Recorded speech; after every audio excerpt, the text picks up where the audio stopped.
Ndo wanafunzi wanasomea wa grade 8 wanasomea hapa. Hii ndio class yao complete. Hii class nasikia wanafunzi wenyewe ndio walijenga. Walisaidiana na wazazi kukanyaga matope, then wakajenga hii structure. So ndio saizi nawasaidia wanasomea hapa. Hawa ni grade 8. Hii ndio grade 8 sasa. This is grade 8. This one. No grade 8. This is really sad, man. Like, this is so sad in this country. I have only posted a small portion of this video. Click the link in the description down below to watch the full video. Mvua ikinyesha sijui watasoma aje. So hivyo ndo maisha iko hapa. Grade 7 wanasomea hapa. Hii ni blackboard yao, mnaona? Hii ni board yao, hata mnaona hata imekatika, imepasuka. This is what they use. Let us take a short break. We're gonna be right back. Okay, my name is JT, the bigger figure from California. I'm also known as Fig Panamera out of Atlanta, Georgia, West Side. Trapflix started in Atlanta. JT, the bigger figure, started in California. I work with many artists, many producers, many entrepreneurs. Me and Snoop Dogg worked a lot on Trapflix in the early years. The rapper The Game, I discovered him. The producer Zaytoven, I discovered him.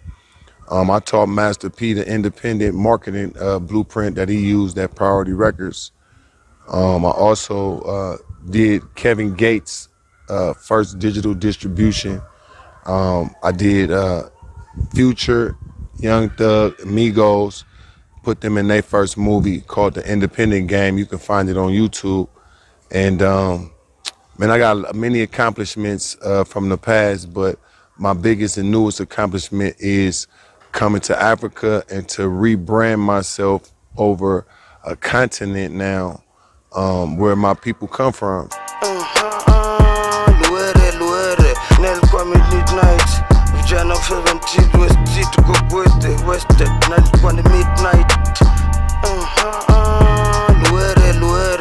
I was the first young nigga out my crew to have 100,000. First time I hit the block, my hood had me going wild. Feel mode. Everywhere I go, I had to rep that, put it on.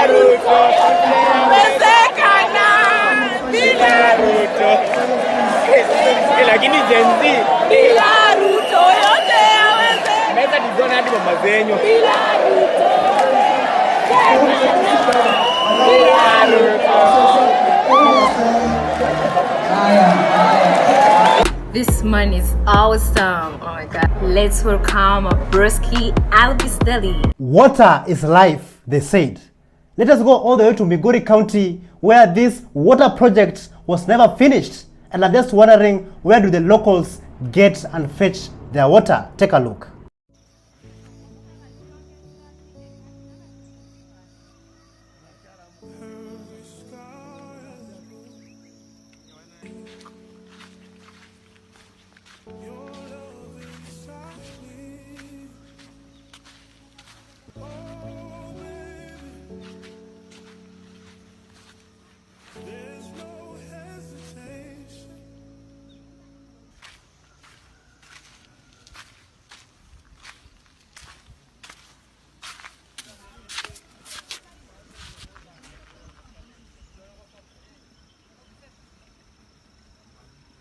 Even the same police officers who are being used to oppress the people of Kenya, the same police officers are also being oppressed.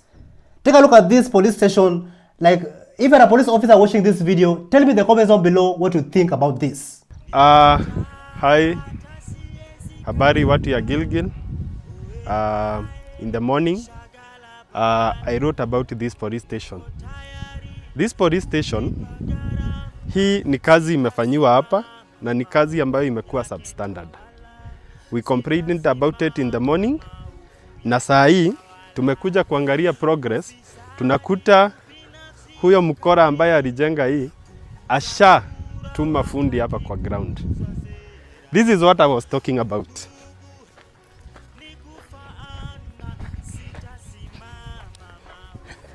These are the cracks that we were talking about. Hii police station hata haijakomishoniwa, haijaletwa askari yoyote. These are the things that we were talking about. Ukiangalia huku kwote, these are cracks on the wall. This is a police shed. Wacha niache kuita cow shed. This is a police shed. Ni mahali ya kujikinga mvua ya polisi. Because the quality of work that has been done here, it is very poor. We can all clearly agree that Kenya is a crime scene. Even you, police officer who is watching this video, I can see it in your eyes that you agree with me. A senior citizen decided to inject after being inspired by Morara Kebaso Senior, and this is what he had to say. Take a look. Ye de muhujia wa redemption thini wa kihejo no nitumakite ni barabara eno yekeirwo kana ile ihigariri ni Honorable William Samuel Ruto no kiagitumakiti ni atiriri bara eno kuma Kagwe gukinya Kimende dira kukinya githungu irathika ni marima maria meko andu kuria mareka magera njira ndaihu muno macokage kuria gugwitwo mau road matigite barabara ku ena marima inya ngari ikigutha yagutha igatuika koguo ri barabara eno turenda tuthondekerwo ni His Excellency Honorable William Samuel Ruto no wekirie nyamu ino agithondeka igituika ati ikorwo ituike barabara ya kinya githungu acha nitukuya barabara ona atumia matigahota guthie ona andu arwaru matigahota gukinya githungu kana gukinya kiabu koguo Samuel Ruto tuthondekere barabara. I have not understood a single word he has said in this video, but we can all agree that oppression has no language, and we can all see the oppression, the amount of oppression in this video. So if you understand the language and you know what he has said, just write to us in the comments down below for a better and clear understanding. Honorable William Samuel Ruto no wekirie nyamu ino agithondeka igituika ati ikorwo ituike barabara ya kinya githungu. While our children are suffering in Kagutio Primary School in Busia County,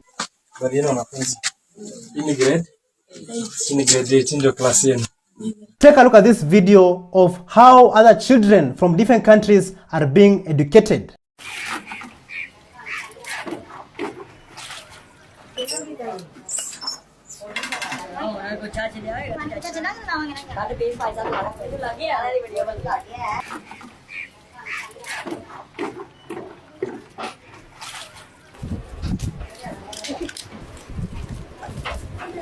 As you can see, our children are striving for the best, but yet they are still studying under inhumane conditions, while other children are being taught meaningful things, advanced technology, and many more. Kenyans, is this the country that we want? So mnavyoona, hii ndo grade 8. This is grade 8 na hapa ndo wanafunzi wanasomea. This is grade 8. This one, no grade 8. Since Morara Kebaso Senior started injecting and revealing to us ghost projects in this country, he has gotten haters from all directions. And one of them is Nuru Okanga, and this is what Nuru Okanga had to say. Morara ametokea tu hii wakati Genzo alikuwa amepanga maandamano, ikahiti ikatulia. Maandamano ikatulia. Baba akaingia ndani. Morara katokea. Unajua aje kama hii ni project, Morara ni project ya William Samuel Ruto na yule mbunge wa Kisii anaitwa Osoro. Wanataka wacheze na akili yetu. Wakenya wawache kufocus kwa ile kitu inasumbua, wanafocus na Morara. Sasa kidogo Morara amepost ana mafuta, kidogo amepost sijui ana nini, kidogo na mimi nikipost wanasema ati tunaomba. Umoja akiposti ameshindwa kulipa nyumba, ati Umoja anaomba. Nuru Okanga akipost ana chakula kwa nyumba, ati Okanga anaomba. Kwani Morara aombaombi? So to Nuru Okanga will live for you Jacaranda grounds in peace. And not only him, but also, do you guys remember this fool? Ati anaitwa Marara, ama ni Morara, ama sijui nini. My friend, we were waiting for you here. Hapa Embu hatutaki hiyo ujinga. Tunaona kazi yako ni kuchangisha pesa ukitumia mpinu ambazo sisi tunaona hiyo ni fraud. Let me tell you guys, this fool received his greetings in Embu County after he told Morara Kebaso Senior not to go to Embu County and continue doing his work. But not only him, there are more fools. This fool also decided to talk ill of Morara Kebaso Senior, and take a look at this. Wananchi mpo? Tupo. Wananchi mpo? Tupo. Nataka kuongea na mtu mmoja. Ati anaitwa Murara Kibasu. Murara Kibasu, my friend, leo nimekuja na gari yangu, sijasanyiwa pesa. Nimekuja na speaker yangu, sijasanyiwa pesa. Wewe mnaiba wa Kenya. Ati unanganya watu, unafanya oversight. Oversight, my friend, enda ufanye kwako. Oversight, enda ufanye kwako. Wakati wa Uhuru Kenyatta ulikuwa wapi? Bwana kufanya hiyo oversight yako. Tunataka kuambia, nataka niwajulisha wa Kenya ya kwamba kitu yenye unafanya ni wizi, unalipwa, unanyang'anya wa Kenya na Jimmy Wanjigi anakupatia pesa, Uhuru Kenyatta anakupatia pesa, unadanganya wa Kenya. My friend, hii Kenya ni kidogo kwa sababu hata mahali niko sahihi, hii ni miradi ya serikali ama si miradi ya serikali? Hii ni ya serikali ama sio serikali? We will continue revealing to you guys all these fools who are taking our country backwards and trying to bring politics, but yet for us, we just want a better country, good governance and change and a better living for our people. Thank you so much. God bless you and God bless Kenya.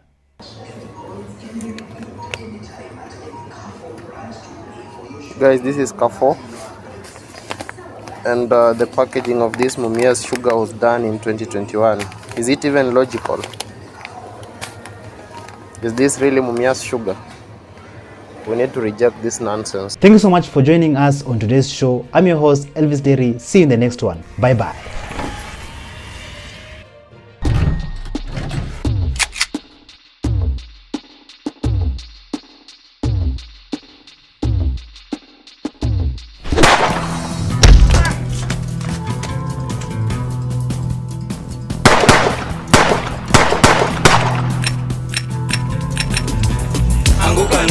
They're coming for you.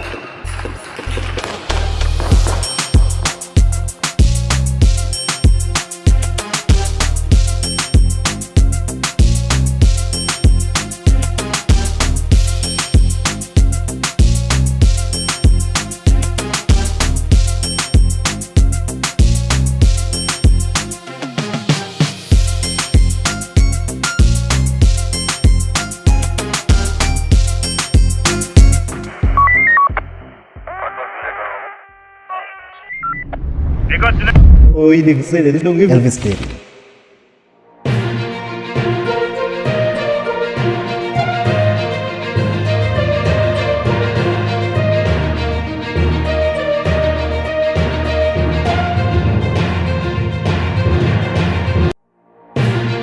From Kelly exposing the government, when it comes to taxation, it seems like the joke is on us. To Gen Z's called names, And they must go where? Who works for the government? Si kwa ubaya, mtu yote hadi sahi ana trust Morara, wewe ni mpumbavu. Piolo Lumumba honest opinion. The Kenyan government may support him, but I believe that he is not my candidate. He's not your candidate. He's not my candidate.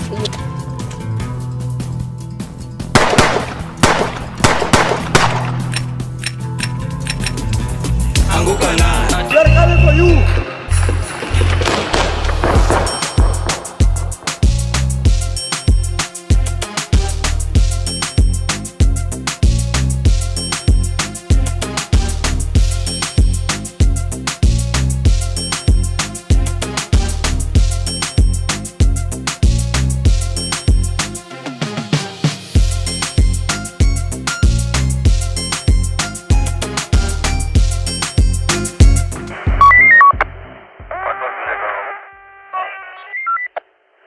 Hello, how are you?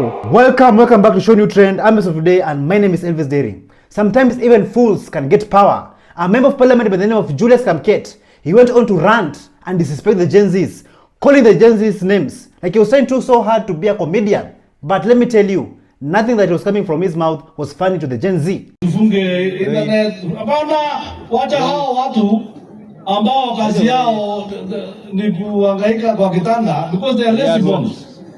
Hakuna kitu wanafanya ni kuhangaika tu kwa kitanda kuchokoza watu. There is nothing they will do. Nchi ya Kenya, Mheshimiwa Rais, agenda yako utadeliver. You deliver your agenda. We will ensure you get your second term. Na wakicheza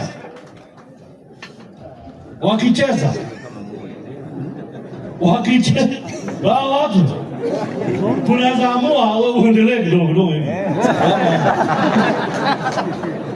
ama namna gani? Kwa sababu wanaletea huyu jamaa kisirani, kwani siuni rais kama wengine. Ati must go where? Aende wapi? Na tukusema aendi.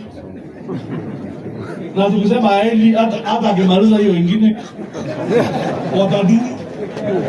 Maybe, just maybe, he should receive some greetings so that next time he can have a clear understanding on why he should never mess with the Gen Z. This year, 2025, is going to be a tough year. It's going to be a different year for these kind of politicians. Like the pressure is going to increase beyond limit. Listen to what the Villager 254 had to say. Pia Mudavadi alisema the same thing. Sio Joho peke yake. In fact, everybody in Kenya Kwanza, they have been threatening us that they are coming for us. So, but remember we are 56, 57 million Kenyans. Umeona X wewe? X umeona? Do you know, I felt what the same spirit that was there in June 24th, 23rd, anga ilikuwa na build. Na ujue ilianzia 18th. Remember the first demonstrations? By 25th, sisi watu tulikuwa ready. Tulikuwa tumechoka. Are they ready for what Kenyans can do? Wanapangia wa Kenya, lakini wanajua wa Kenya wanawapangia nini? Kenyans, the question of the day is it true that anyone who is working in the government is either lying or buying time? Take a look at this video of CS Kipchumba Murkomen being lectured. Bwana Waziri, I just want you to know that anyone who is working in this government and comes here, gives us promises, and deep down their hearts, they know they are lying or buying time. Being a new person in this office, I think we should go with what the PS said and the CEO, or we will impeach them, because we cannot sit here. We go to our villages very excited with all the chiefs and village elders clapping for us. Me being a new member of parliament, how do I go back to the people and say the new CS came in with the new terms? Because that is what I'm seeing. It is very unfortunate that we are still discussing about this. I thought we were going to be told from this date and this date, things are rolling out.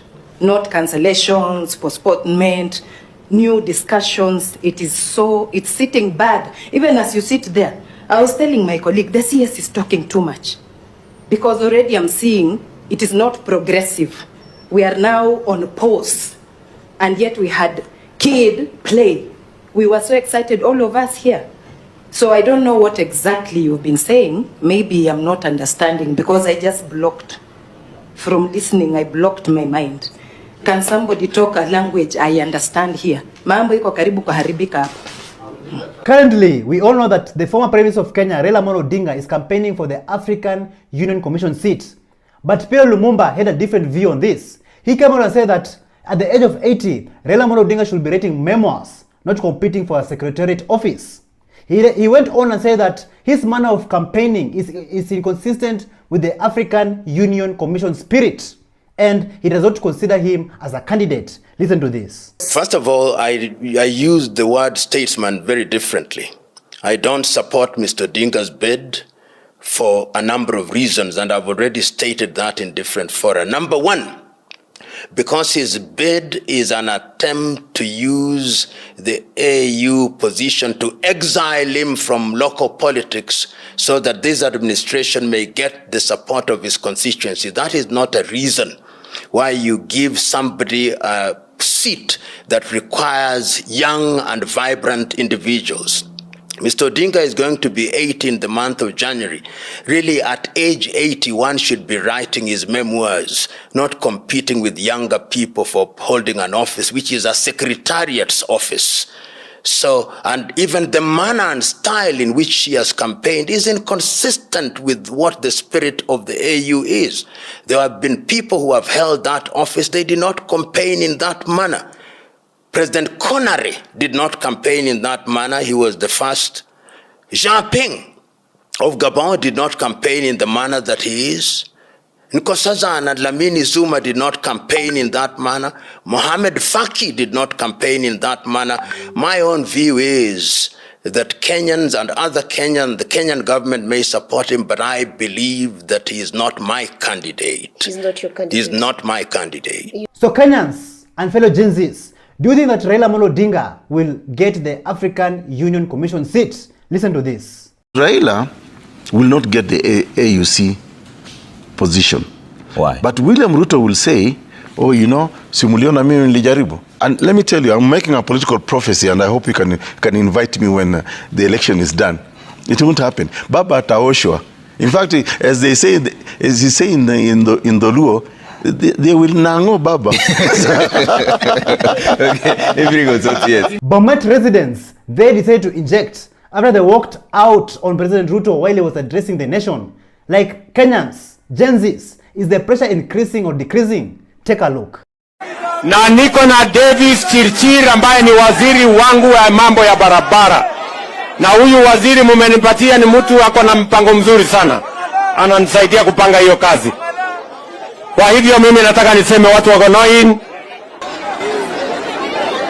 Mbele pole anatoka mbio.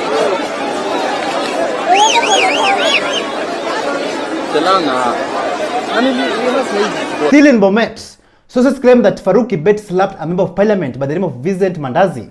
Later on, the MP went on to release a fearful statement saying that he never provoked Farouk Kibet in any way. Listen to what Dr. Mubi Saraki had to say about this. Imagine Farouk has slapped an MP.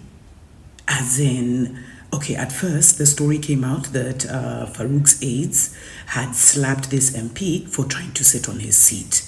So now that Farouk's just started trending on X. Next thing, now the MP, he's called Vincent Mandazi.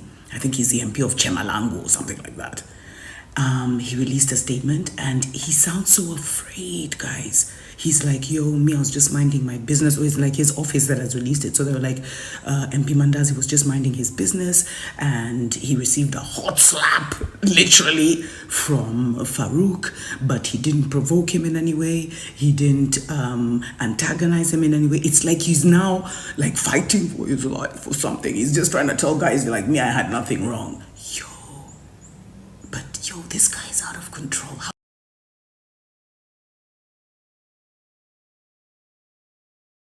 The former Laikipia governor, Ndiritu Muridhi, has been sworn in as the chairperson of the Kenya Revenue Authority Board. My question is this: will he take charge in fighting the corruption that is taking place in the KRA? Take a look at this video of him being sworn in.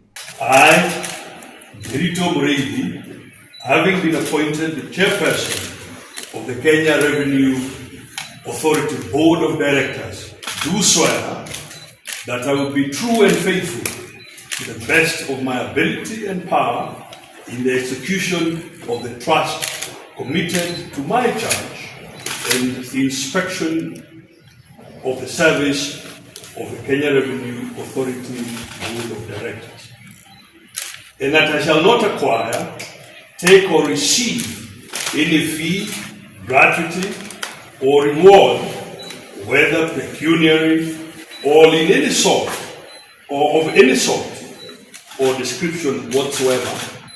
From Musiguze Murima to former Deputy President Rigathi Gachagua, claiming that President William Ruto is targeting the mountain. And how is the mountain being targeted? Listen to what he had to say. Na baada ya sisi kufunga hizo factories na kukaza machiefs na police, pombe ikapungua. Vijana wakaanza kurudi nyumbani, wakaanza kuoga, hata wasichana wetu wakaanza kupata watoto. Na tukaanza kuona dalili inarudi. Hasa hapa kwa Mlima Kenya, Nakuru, Laikipia, Nyandarua, pahali tulikuwa tumewezwa sana na hii pombe haramu. DOPS wa internal security akaambiwa na rais kwenda fungua hizo makampuni. Na makampuni zisipofunguliwa, zikaambiwa sisipeleke hiyo pombe pahali ingine, silete hapa kwa Mlima Kenya.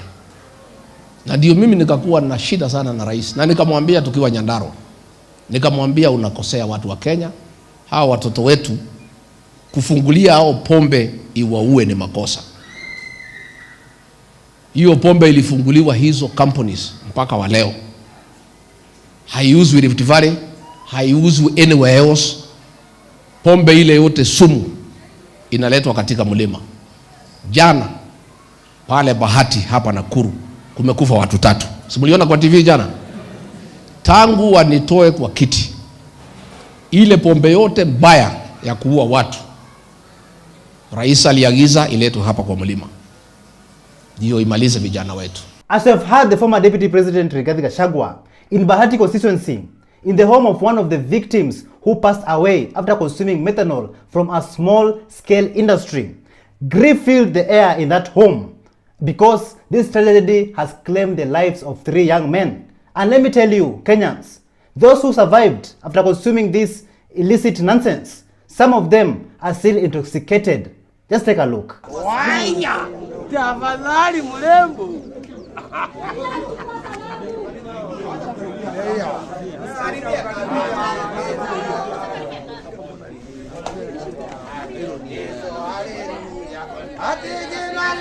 After Rigathi Gachagua's expose, I'm just wondering, how was the former deputy president impeached? Listen to what Usingishu women representative unknowingly exposing on how Rigathi Gachagua was impeached.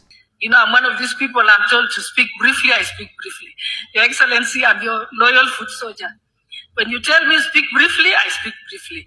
If you tell me Gachagua ende nyumbani, Gachagua anaenda nyumbani. So I always follow orders, and I will follow those orders. Whether you call me a psychopath, I don't care. Not my words, but Honorable Okello's words. After he went on to confess to the public that he will support every piece of legislation that will be coming from the government. I want to make it clear that because President Ruto has accepted our experts in his government, I cannot turn around now and defeating his bills that have been brought before me by the same experts that I gave him. So moving forward, so therefore moving forward, I want to support every piece of legislation that will come from government. Whether they call me a psychopath, I don't care. I want to close my eyes and support all the issues that shall be brought forth by the experts that we gave him. And one of them is my sister Dorcas Udwar here, the chief government legal advisor. It seems like some politicians are shapeshifters, are like reptilians. Today they say this and tomorrow they say that. Honorable Simba Arati, he has urged all ODM to work exceptionally in Ruto's government. They should work so well that Ruto is impressed. And remember, there's a time that Ruto was part of ODM. And even Simba Arati went on and said that he's going to support Ruto in the 2027 elections. But Kenyans, wait, hold on. Let me take you a few years back during the 2007 and 2008 post-election violence, while Simba Arati was still the Dagoretti North Member of Parliament. He said that Ruto should come out and apologize to the Kisii community for the deaths and the killings that took place at that time. Listen to this. Sisi kama jamii ya Omo Gusii, naomba Bwana Deputy President, sisi wakati wewe ulikuwa ODM pamoja na baba, mlikuwa watu wawili pamoja. Watu wetu wa Kisii wengi waliuawa kule Rift Valley. Omba msamaha hapa sasa. Omba msamaha kwa watu wetu ambao walikufa kule Rift Valley. Wewe wacha. Still in 2007-2008, Ruto came out and told the people that they should go back to their ancestral land, even if you bought it. Like, I'm just speechless. Listen to this. Who lived where? Whose land is ancestrally whose? For example, the whole of Kitale. The Luyas, the Kisis, many of the Kalenjin subtribes who are there today will have to move out because that land ancestrally belonged to the Pokot, the Cherangani, the Sengwer, and the Sabaot. Oh, but that's a little extreme, Mheshimiwa. It is not extreme, it is in the Constitution. I will challenge you to go and read it. That's it. I believe that as a Kenyan, you are free to live, work, and even marry in any part of Kenya you wish to. You are free to move around in this country because this is our home. This is your home. Kenya ni home. So why all this tribalism? Let us stop tribalism. Just listen to what President Ruto had to say. Kama muko na shida na Wakikuyu, hamuko na shida na Wakikuyu kuliko sisi wa Kalenjin. Tuko na shida kubwa zaidi. Sawa sawa? So Kenyans, if I may ask you, What is true patriotism? What does it mean being a patriot in a country? Patriotism is not being loyal to your government and kissing its nyash. True patriotism is being loyal to your own country. Siding with an oppressive regime, a corrupt government which abducts the young people of Kenya, Kenyans who are fighting for better governance, that is not true patriotism. A true patriotism is holding the government to an account so that the country can move forward in the right direction. Listen to what activist Hussein Khalid had to say about this. Patriotism is loyalty to your country. Patriotism is not loyalty to your government. Actually, a true patriot must hold the government to account. A true patriot must make sure the government delivers on its promises, that the government adheres to the constitution and the laws of the land. Siding with the government when young people are abducted left, right and center, that is not patriotism. Yes. Siding with the government when they refuse to arrest killer cops who are known to everyone, that is not patriotism. If you are a true patriot, you must stand firm in the defense of the country, in the defense of the constitution, and in the defense of rule of law and human rights. So we are asking Kenyans all over to stand firm and say no to government excesses. We must stand firm as true patriots and defense. Party leader is a true patriot in this country. Take a look. Si kwa ubaya, mtu yote hadi sahi ana trust Morara, wewe ni mpumbavu. Unaona pumbavu zake vile wanasemanga. Watu wanatuona pumbavu zake, ndio hiyo. Sawa, mtu yote tu ana trust Morara na anatumia Morara pesa, pumbavu zako. Wacheni niwaambie, Morara amenunua gari mpya 17.5 million. 17.5 million. Na wacheni tuende kwa point. Mimi sina issue, mtu ni mzuri kununua gari ya 17.5 million. Hiyo si point yangu, na mimi hata hiyo si issue yangu. Kwa nini naona Morara anabeba watu wengine mafala, which si mimi. Mimi unajua mimi niliwaambia mimi ni mtown. Na kama umezaliwa town, mimi niko sure watu Morara anagonganga na wanamtumia doni wale watu woshe wale watu wana Abel Mutua amesimama na wanaona Abel Mutua ni mfani, ati Abel Mutua ni comedian, stand up comedian, nao ndo Morara anakula do yao. So wacheni tuende kwa point. Morara amenunua gari ya 17.5 million. Aya.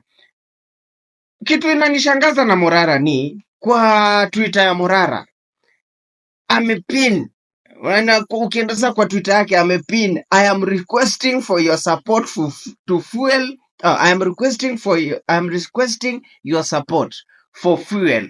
Anything little or more we will appreciate. Thank you in advance. Amewekea paybill, amewekea DNCBA. Bro, unaweza nunua, unajua hiyo 17.5 already ile gari uko nayo unasema gani ya Wakenya. Na hiyo gari unasema gani ya Wakenya ni wewe ndo utumia. Hata hiyo gari kama Wakenya ndo wamenunua. Hii 17.5 million umenunua nayo gari. Hata kama umenunua na haya purchase, lazima umeweka gari ya 17.5, lazima umeweka zaidi ya mita 8. Hiyo mita 8 mbona ungetumia kufueli gari? So Kenyans, feel free and share your thoughts and views about this. Sasa leo kuna Morara wa serikali. Sasa tufanye kazi. Tunataka amani, sio? Leo nimesema kwa. Hi, how are you? Haya, super. Tafuta simu. Hata nakuta pale kwa promote nimekuwa WhatsApp. Kenya is blessed by the most fearless, beautiful and courageous women in Africa. I want to show you guys a video of a young Gen Z who she stood on her ground and fought for what is right. This is what I call true patriotism. Take a look. Madam, like cross-tones, but we just wanted to be allowed to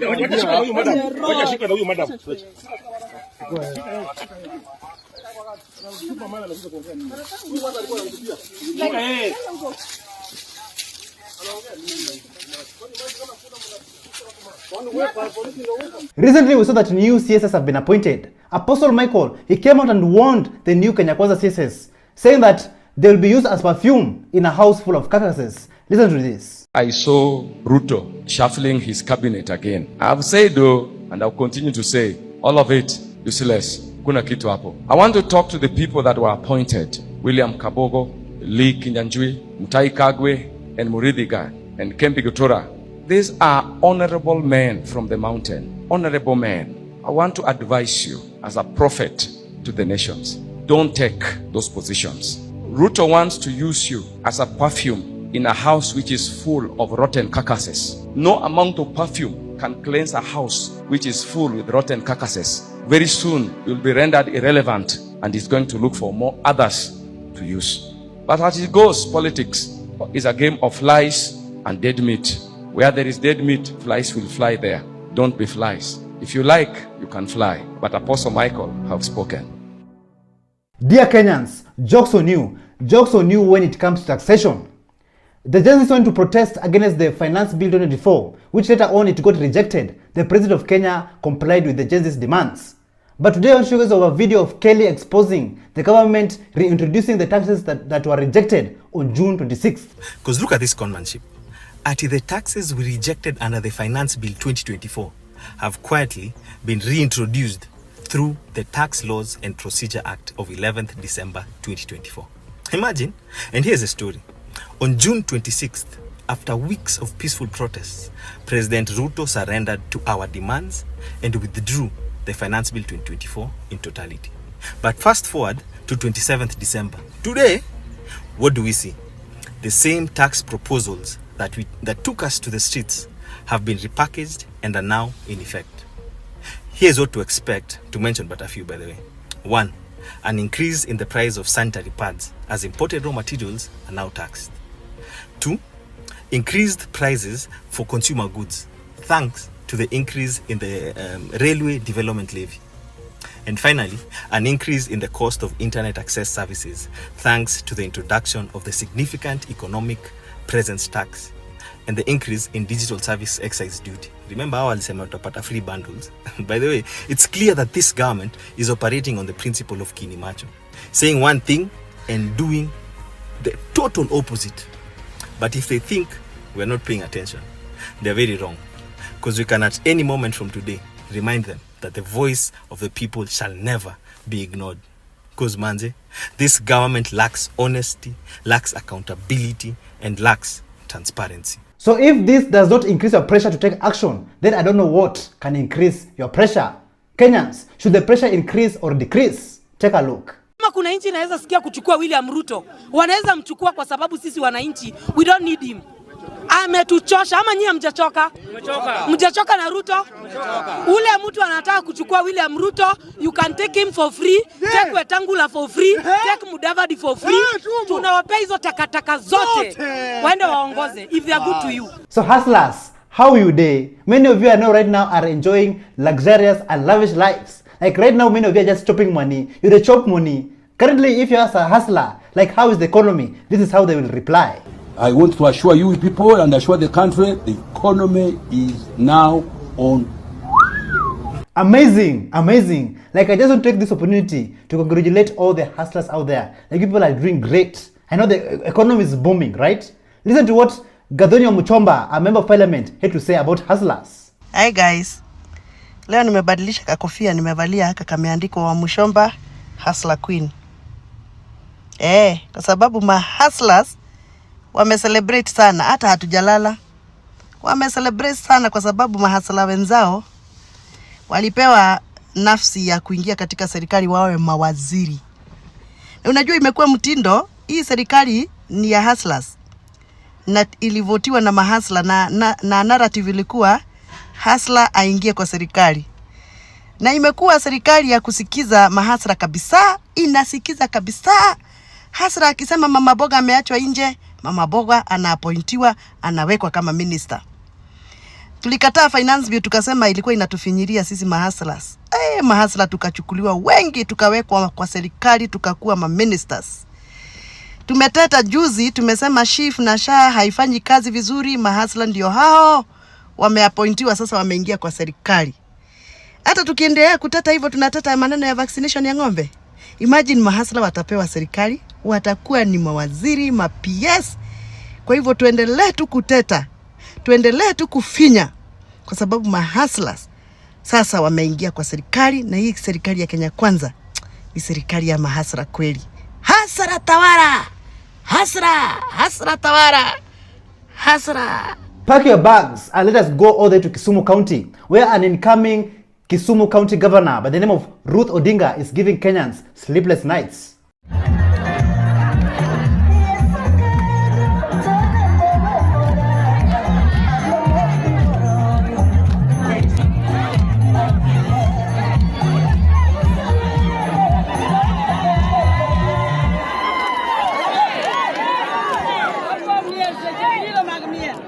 it is quite clear that in the coming next elections in 2027, it's going to be heavy.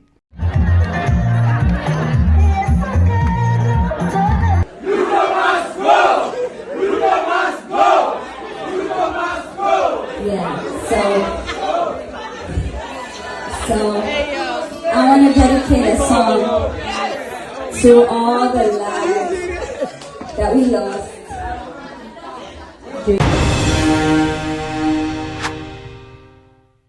Thank you so much for joining us on today's show. I'm your host, Elvis Derry. See you in the next one. Bye-bye.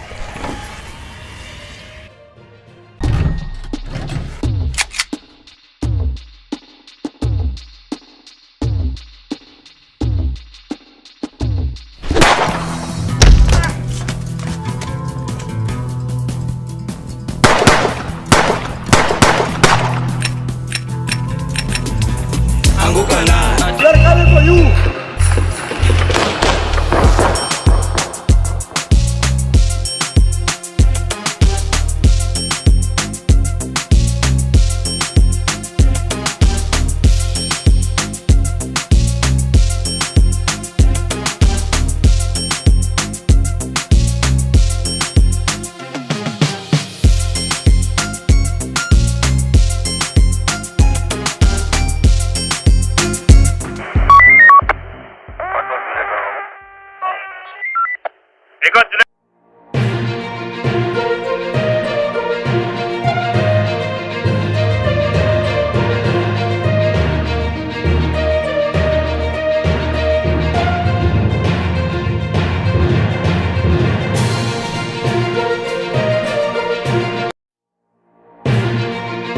From police officer hand cut off. Bunduki ameenda naye. Bunduki ameenda naye. To more abductions in Kenya. Tulitafuta Brian bila jitihada zote, tujapata Brian kila mahali, hayuko Bondeni, hayuko Central. What's causing the fires? Kenyan soldier family speaks out. My name is Katra Abdullahi Isa, the daughter of Sergeant Abdullahi Isa Ibrahim. He was working in the Eldoret Barracks 9KR.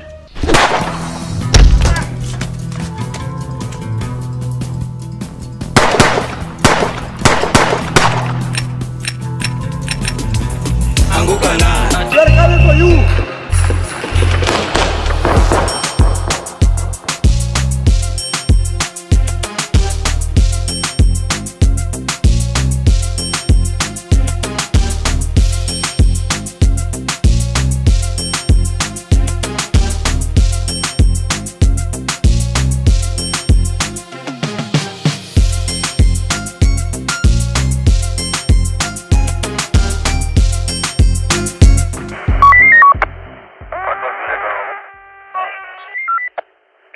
Hello, how are you?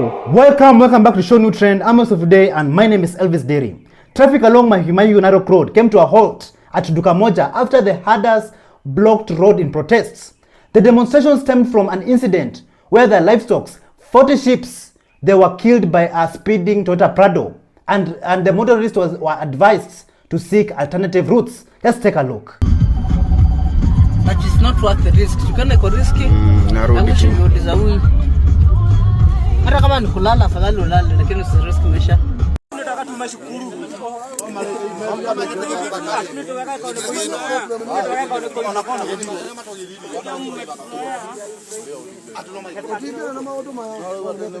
And that's not all.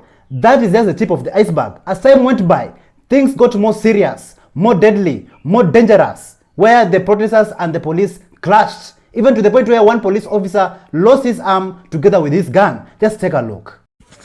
Msaidie huyu.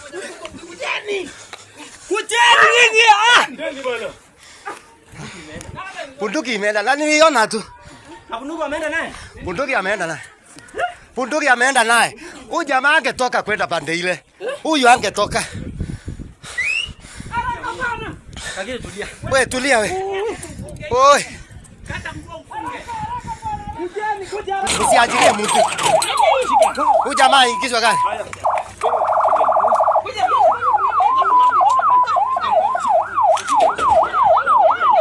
Ngoja, we, mwenye atakuja, usiende huko. We, asiende na nini? We, patiana. Sasa. Siri kwa nini? Siri kwa bunduki. Okay, siri kwa bunduki.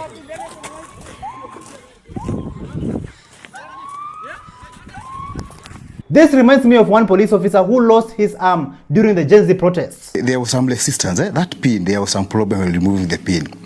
When it finally got off, and then I was just about to throw my stun grenade, I just saw darkness. Just take a look at some of these scenes, these deadly scenes of what really happened, what really took place during the protests. Iko mahali ya moto. Wale wa light kuja basi mahali nipo. Kama kwa bua. Leta hiyo. Sasa ina nini jamani?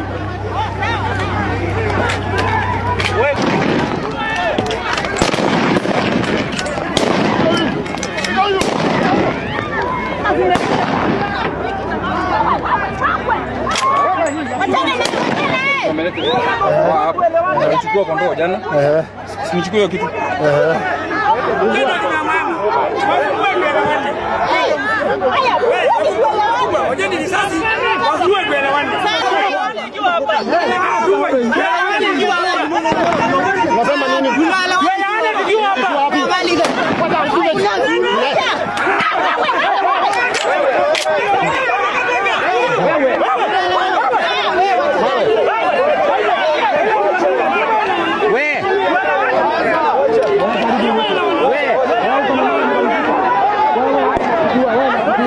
In Nairobi City, Nairobi CBD, one angry woman decided to occupy Ethiopian Airlines offices at Bruce House, Mundimbingu streets, claiming that she had to take matters into her own hands after the company allegedly defrauded her. Just take a look at how things unfolded, her injecting.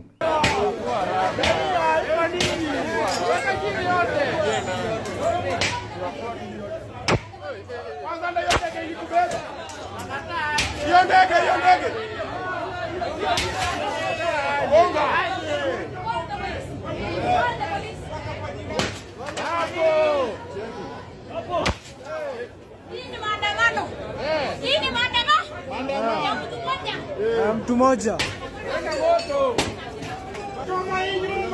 Nani kuna kiberiti? Choma hiyo nyumba yote. Tutachoma. Police officer. Nilienda kwa Kenya akaunti yangu ikakuwa freeze, ndege ikafungwa, nikalipa ndege mara ngapi? Mara ngapi? My channel is Kenya Police Injustice Case 5. Kenyans, it seems like abductions has been normalized in this country. Brian Otieno was abducted by Kenya Wildlife Service officers. His wife appealed for her husband's release, the father of her children. And Brian Otieno was last seen with the officers, with the KWS officers. And report says that he was badly beaten by the officers, Kenyans. It seems like currently the Kenya security agencies have adopted to abductions. Like, where are we heading as a country? Are you not tired asking yourself that question all the time?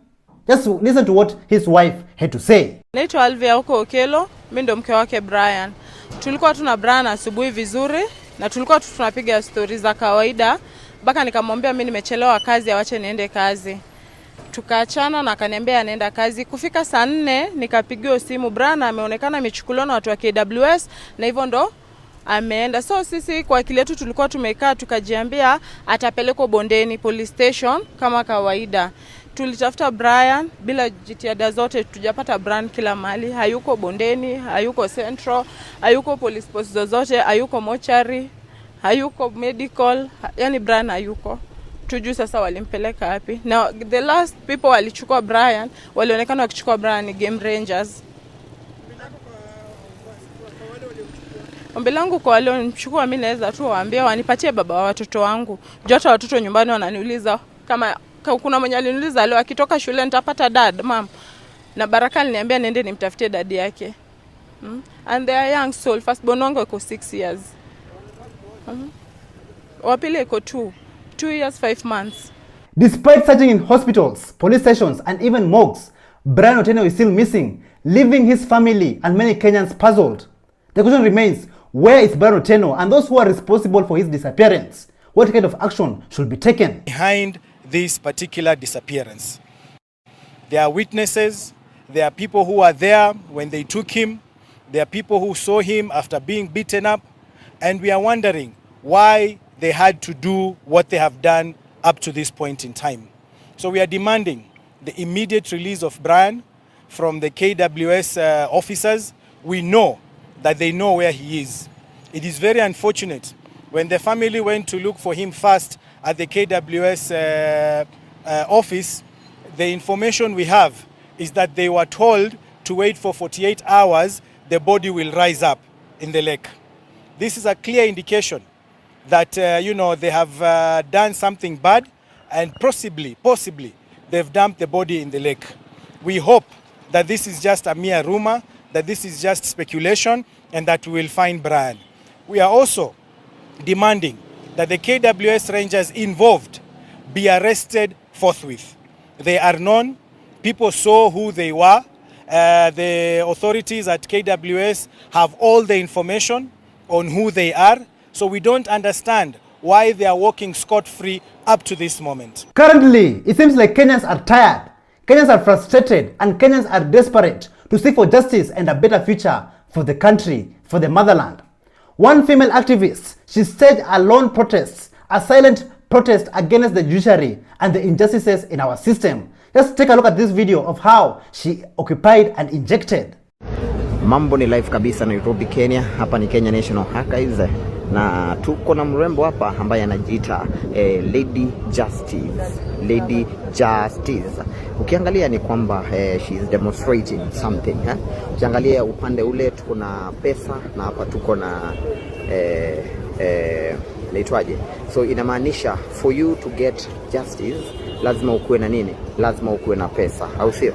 Mambo ni live kabisa, tupo live Nairobi, Kenya. But ile message gani wanajaribu kupitishia manzee wananchi hapa, sijui napitishwa kwa serikali au napitishwa wapi, but a Kenyan soldier who joined the Kenyan military in 1986 by the name of Abdullahi Isha Ibrahim.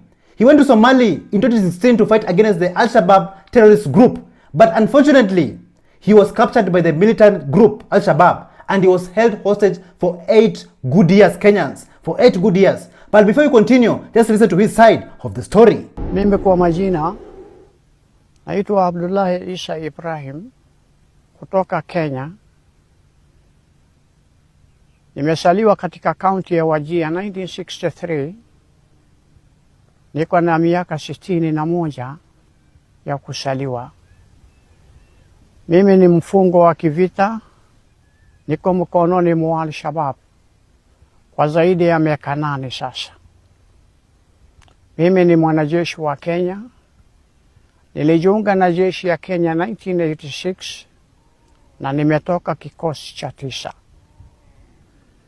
Nimeingia Somalia tarehe 1 Januari 2016 na nikakamatwa na Al-Shabaab tarehe 15 Januari 2016. Kwa ufamisi ile ilifanywa na Al-Shabaab kambi ya KDF huko Elade.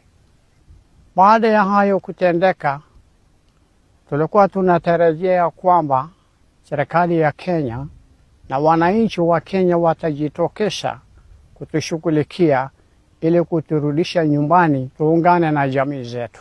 Lakini kwa bahati mbaya hiyo haikufanyika. Ni miaka 8 sasa ambayo hatujakutana na watu yetu na serikali na nchi yetu ambayo tunaipenda. Lakini wale wametuweka ambaye ni Al-Shabaab ndio wanatushughulikia katika jela kulinda maisha yetu na kutupatia matibabu. Ni miaka 8 sasa hatujakutana na wazazi wetu. Ni miaka 8 sasa hatujakutana na wake zetu. na ni miaka 8 sasa hatujakutana na watoto wetu. Our Kenyan soldier who has been living in captivity for 8 good years, Kenyans, for 8 good years, captured by the terrorist group Al-Shabaab, should be brought back home. And I'm just wondering, what kind of action will the Kenyan government take to rescue our Kenyan soldier? After his videos trended on the internet, his family came and spoke out. Just listen to this. Fellow Kenyans, my name is Katra Abdullahi Isa, the daughter of Sergeant Abdullahi Isa Ibrahim. He was working in the Eldoret Barracks 9KR. On 2016, January 15th, he was in Somalia with the Kenyan military camp. There was an attack in their camp. Unfortunately, we lost a lot of his colleagues, but we were not able to find his body. We were taken to the Nairobi hospitals to take DNAs, but they were all not matching. After 5 years, we sat down with the military. We were given a presumed death certificate of my father. From all that, yesterday midnight, we received a video of my father being in the hands of Al-Shabaab, saying he's a prisoner and he's captive for the last 8 years and more. He's been requesting the government to help him out. We received a call before that video a while ago, like a month ago. He called me at night at 10 p.m. I couldn't believe it was him because we were still in shock. Apart from abductions, fire incidents have also become a daily occurrence in our country. Not long ago, University of Nairobi was on fire.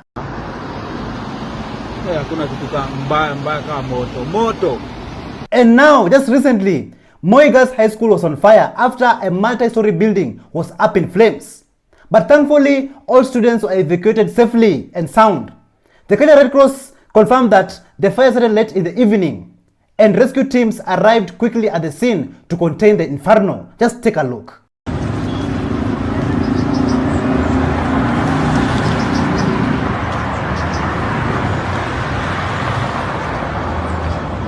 We all know that Moi Girls High School has a history of fire incidents. In 2017, 10 students lost their lives in a dormitory fire. Another fire took place in Isiolo County. Now this is what I call a wildfire, and it raged for 5 good days. Like it's Kenya becoming the new California. Just take a look.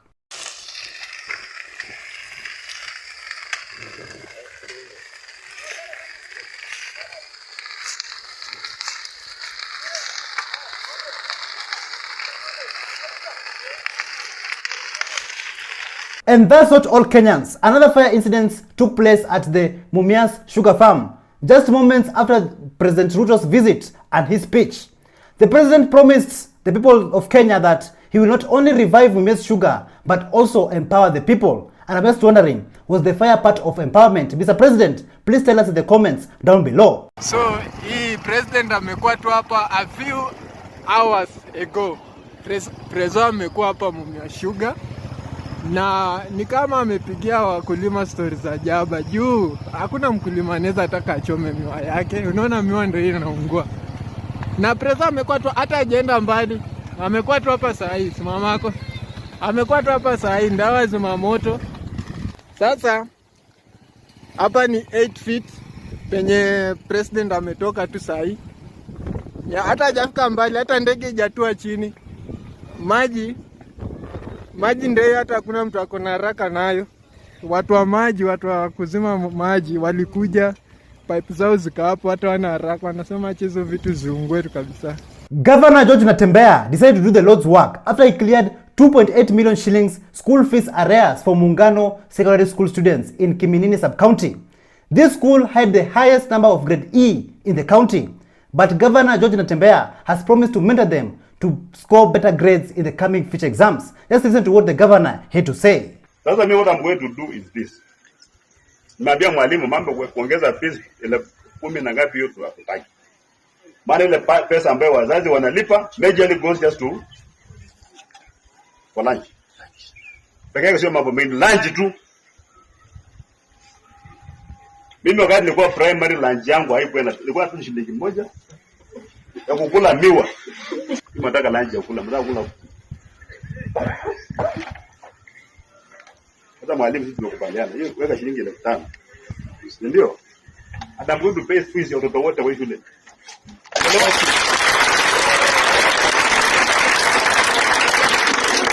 We are going to pay the entire fees. Tunapiga hesabu ya karibu milioni 2 na kitu.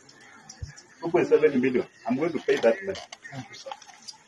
Na mimi nikilipa fees na ukuji shule, haki ya Mungu utakutafuta mahali huko mnirudishie pesa yangu.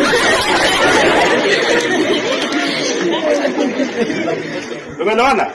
Sitaambia mwalimu and refund, nitakuja tu kwako. Kama unakaa na nyanya yako mtanipatia pesa yangu. Basi wewe kulipa pesa hapa alafu ukose kukuja. Si ndio?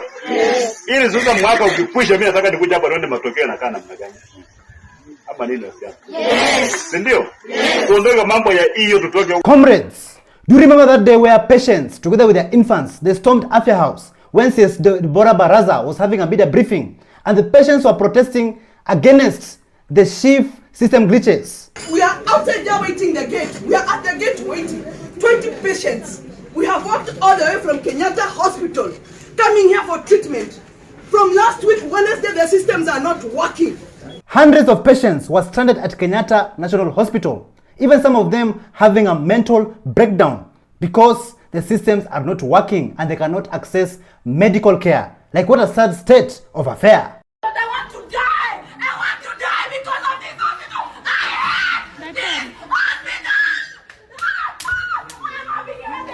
Another commotion broke out at Kenyatta National Hospital, where relatives attempted to forcibly remove a patient from the hospital. This prompted the security personnel to briefly close the hospital gates, initiating a temporary lockdown. Like Kenyans, just take a look at how things unfolded. Yay!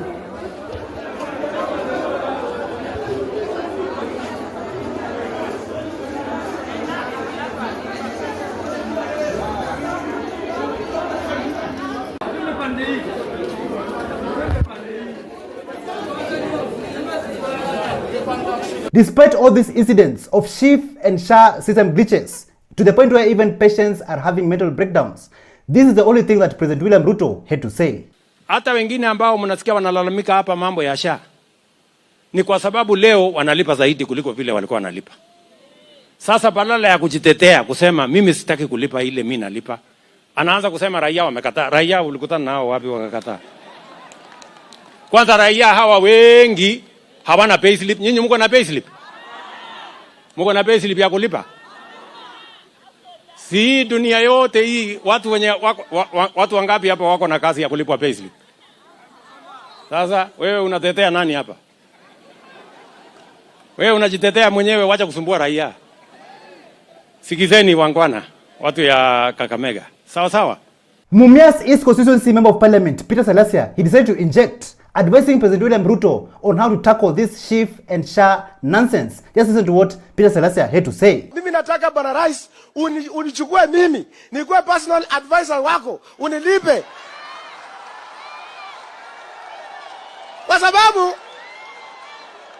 Kwa sababu Bwana Rais, hao watu wako hawakwambiangi ukweli.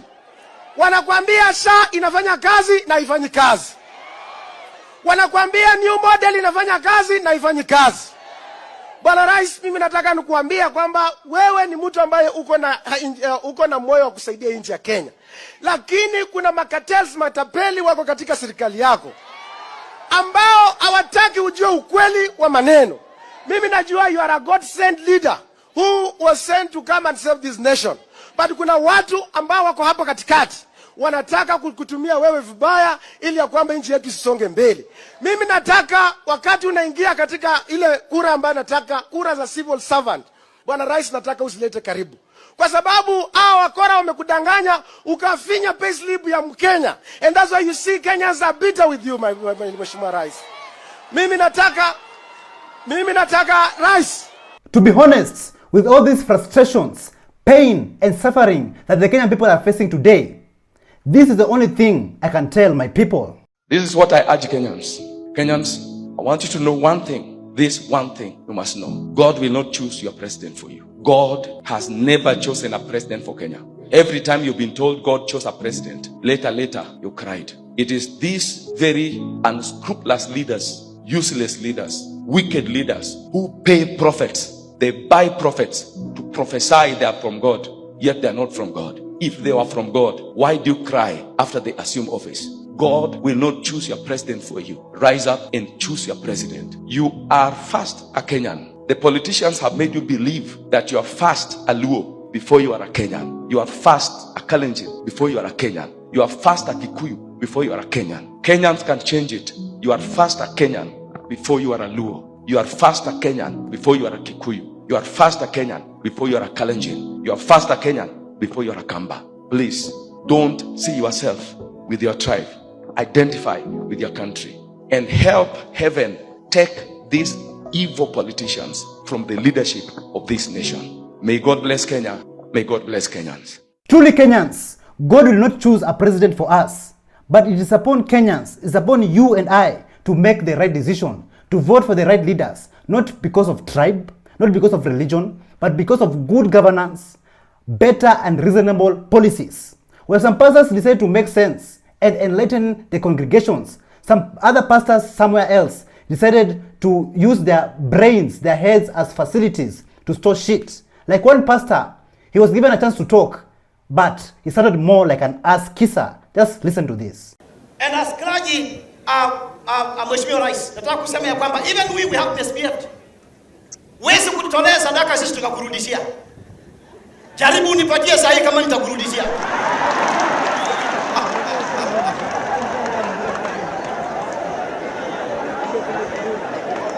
It is bad manners.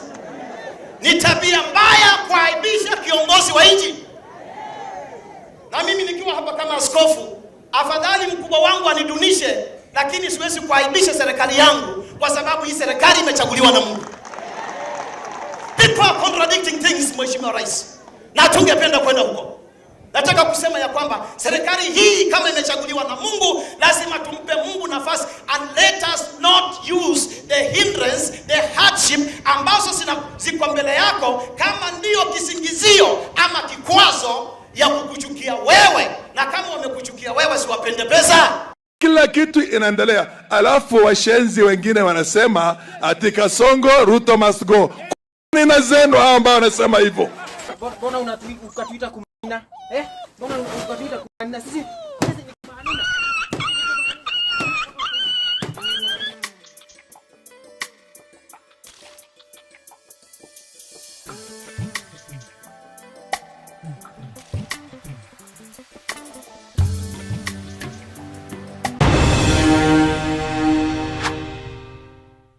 Thank you so much for joining us on today's show. I'm your host, Elvis Derry. See you in the next one. Bye-bye.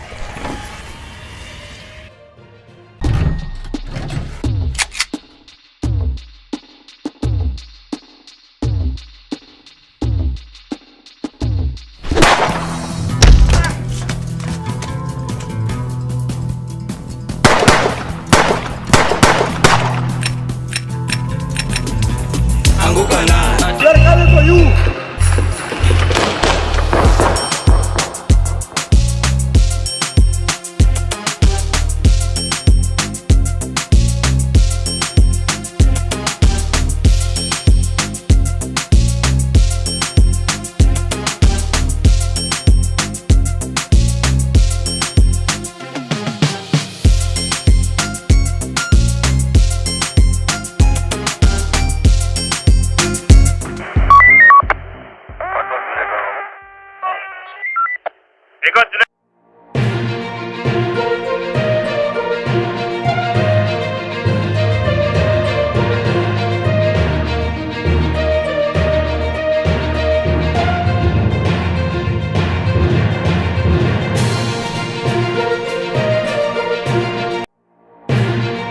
From Morara Kebaso enlightening Kenyans to Crazy Kanar exposing the political class. The first artificial intelligence road that will be completed in less than 1 year. Are you a spoken word artist? Mambo inazidi kuchacha na nyinyi mmeshuhudia. Mnyonge ana haki, sauti yake nani ataisikia? Billions stolen under Ruto's government. And the amount is 70 million. Angi, kap koti moja. Ni koti tu ulikuwa nayo. They're coming for you.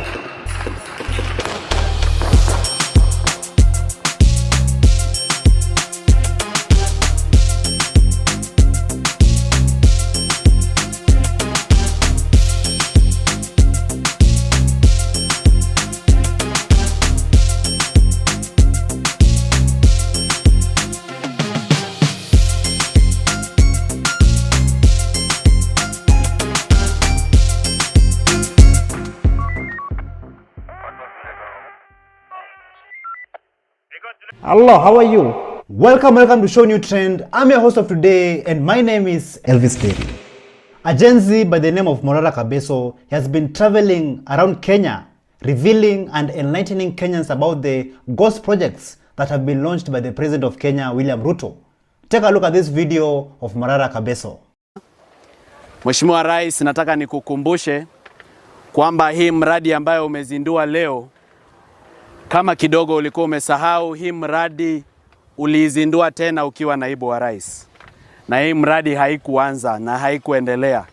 Lakini tumefurahi umerudi tena ukiwa sasa rais na umeizindua tena kwa mara ya pili. Tunatumai ya kwamba hautakuwa tu unazindua, kwamba wakati huu kwa kweli hii mradi itaweza kuendelea. As you can see in the video, Morara Kabeso, he started with no crowds. But I will show you of this video of where Kenyans are appreciating Morara Kabeso's God's work. Take a look.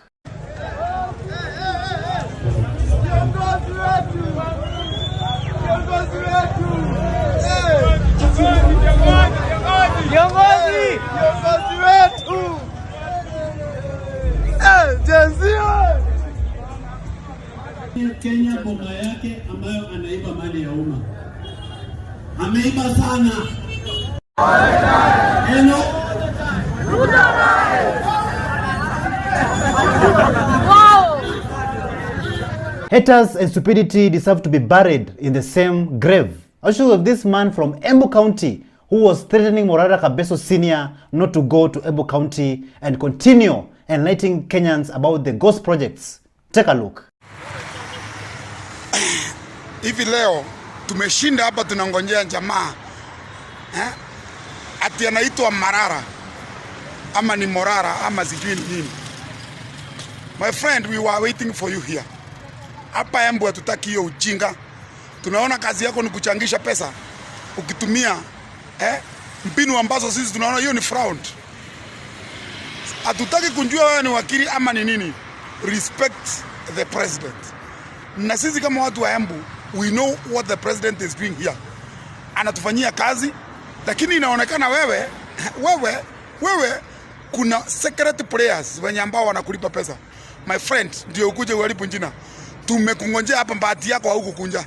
Na jaribu ukunje, tutakungonjea hata siku hiyo. Tutakungojea tu ukunje hapa tukuone. Wewe mwenye kazi yako ni kungangana na kutukana president wa Kenya, wa Jamhuri ya Kenya. I don't want to comment too much about this man, but what I know is that he deserves greetings. So if you know where he lives and you know his phone number, just comment down below and he will be dealt with accordingly. Ama ni Morara ama sijui nini. My friend, we were waiting for you here. Hapa Embu hatutaki hiyo ujinga. The world and Kenyans at large are aware about what is happening at the Jomo Kenyatta International Airport. I'll show you of this video of Senator Onyonka blasting Deputy President Rigathi Gachagua live. Take a look. Your Excellency, how can we sell our airports? What is it? How can we take 14 airstrips and give them to an Indian company? Nobody knows the agreement and what has been signed. We have 5,000 employees with the Kenya Airports Authority and nobody knows where these people are going to go. It's not okay. Tell the president we have no issue with him. We only have a problem with his policies. Our country needs to be taken care of. We are not taking care of our country. So shout out to Senator Onyonka for blasting Deputy President Gachagua about the airport and the Adani group. Later on Twitter, Morara went and tweeted, and this is what he said. The corrupt Indians are finally here. I don't believe this is happening. Our president who loves Kenya so much is finally giving the airport to Adani Group for 30 years, guys. Like for 30 good years. This is unbelievable. It's not okay. Tell the president we have no issue with him. We only have a problem with his policies. Moving on to the next video. Corruption is real in this continent of Africa. I'll show you of this video all the way from Kenya in Shanzu, where this man was detained for challenging a judge. Listen to what he said. It is very unfortunate that I have to be brought into the court cell because I told the magistrate that what the lawyer for the accused was doing is completely unacceptable. At this stage of the case, the lawyer cannot stand there and start arguing a case, bringing unsubstantiated issues. And then when I said no, I'm being brought into the cell. What kind of justice is this? What kind of justice is this? The world must know. I already know this accused has got the capacity to corrupt the whole system. But I told her she will never do it with me. She will never. She tried to do with the police. She was charged today. She will not do it with Gordon Omondi Tete.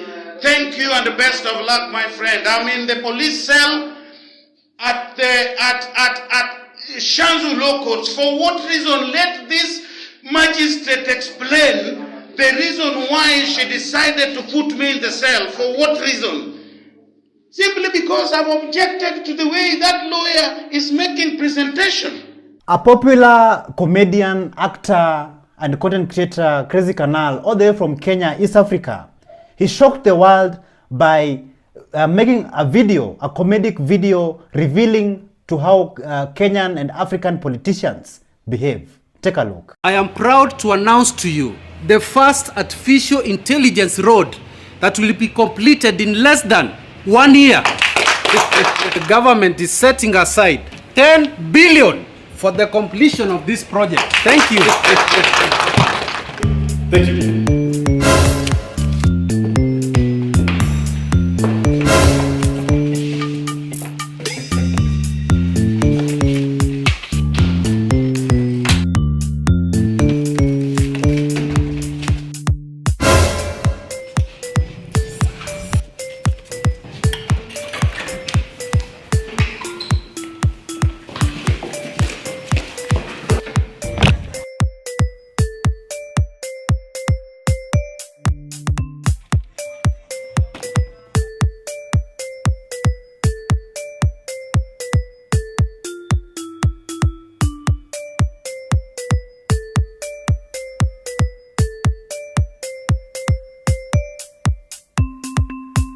So tell me in the comment zone below, how accurate do you think Crazy Canal is in this video?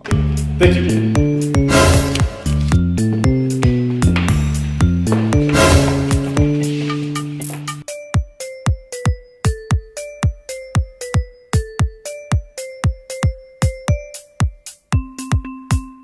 Let us take a short break. We're gonna be right back. What's up, my good people? This is Dairy.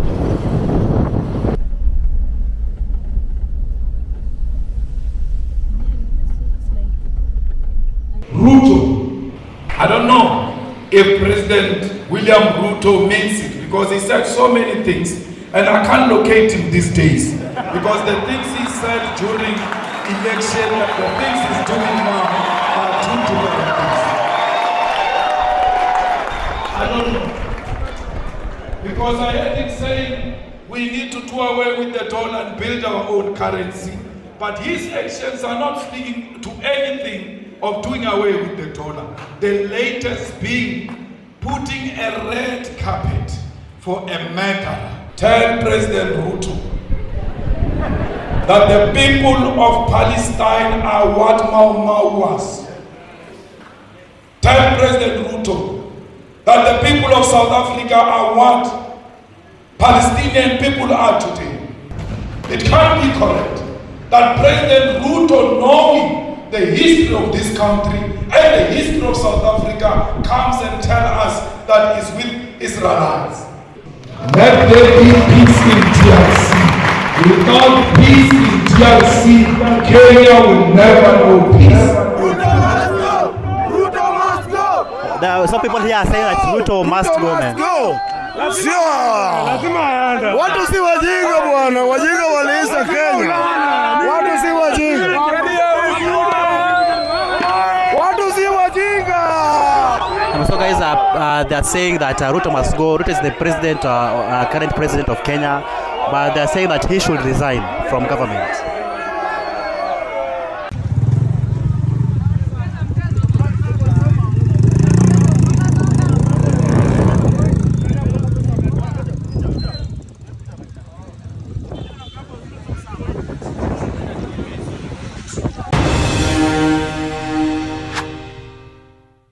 Kenyans, did you know that millions and billions of shillings are being stolen under your noses? I want to take you guys all the way to Uasin Gishu County, where a Gen Z explains to us on how their politicians in that area are robbing them in broad daylight. Listen to this. Uasin Gishu County, Honorable Jonathan B., there is a project entry at the audit report that has the title Governor's Residence. And the amount is 70 million. Angi, kap koti moja, ni koti tu ulikuwa nayo. Nyumba, milioni 70. Bwana. Hey. Deputy Governor's Residence, 65 million. Okay. Umepita ile njia ya Kapseret, uko chini kidogo. La.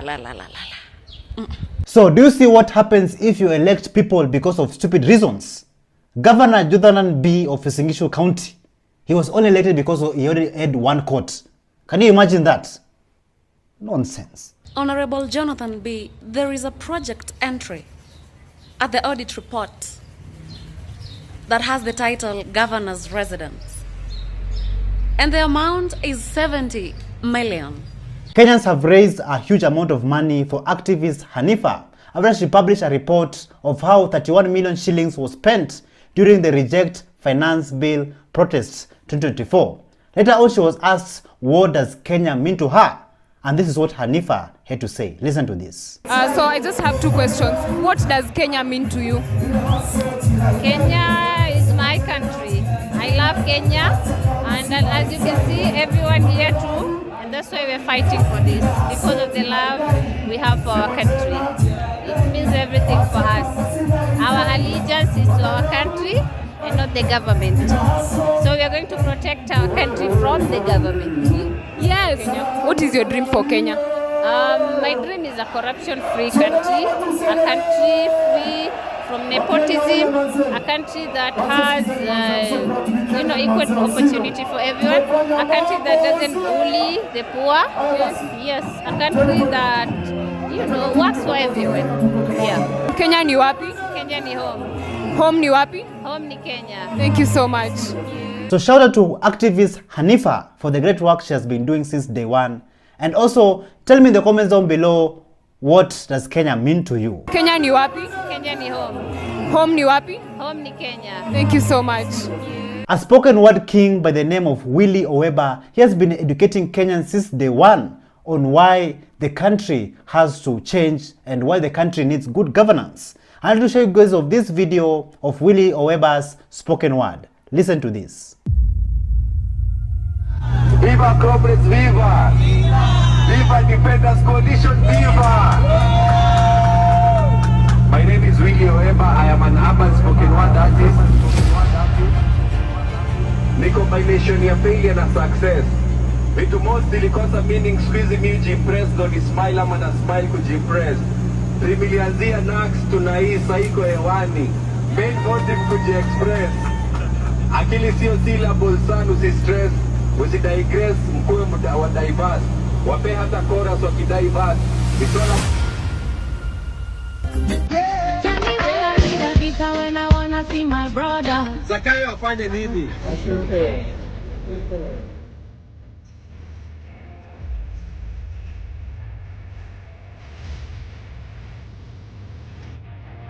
Dear Mr. President, do you know the leaders of tomorrow are dying today?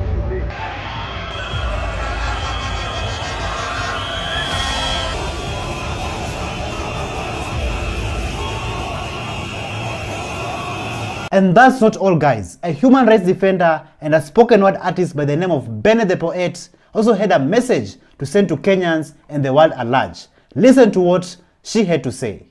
Sovereign power belongs to the people, but it's too unfortunate vile regime ina power kuliko raia ina leader.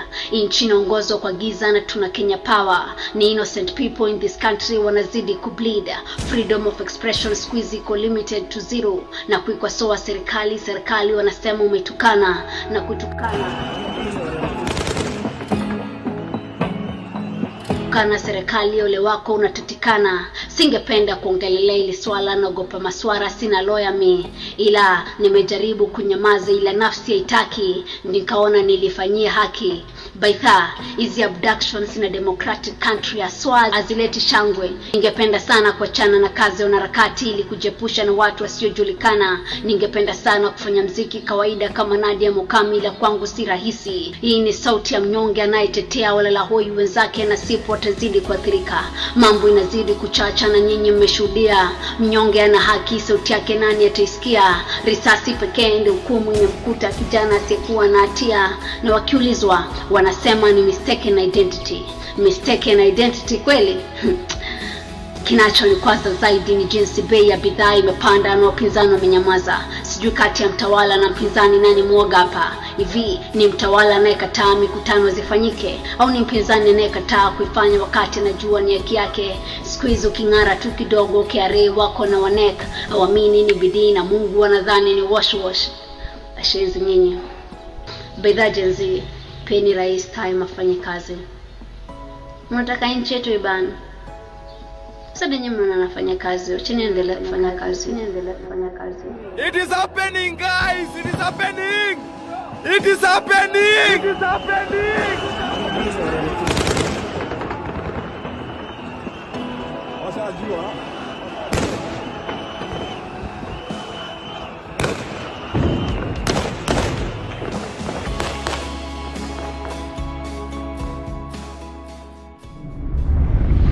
A man staged a lone protest in Nairobi CBD after he was attacked by this gorilla, which it broke his arm on July 16th.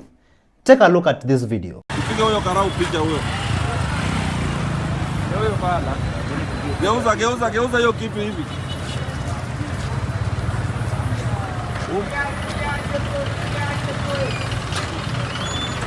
Our brother by the name of Japheth Olima, he seriously needs some medical attention, and so he deserves justice. So if you love to help him, his number is on the video. Geuza hiyo kitu hivi.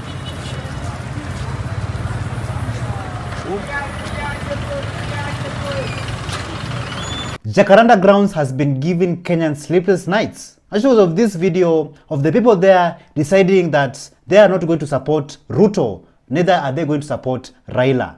Listen to this. Ukiona mtu anasifu William Sameru inafaa peleka mapare apime kama akili mzuri.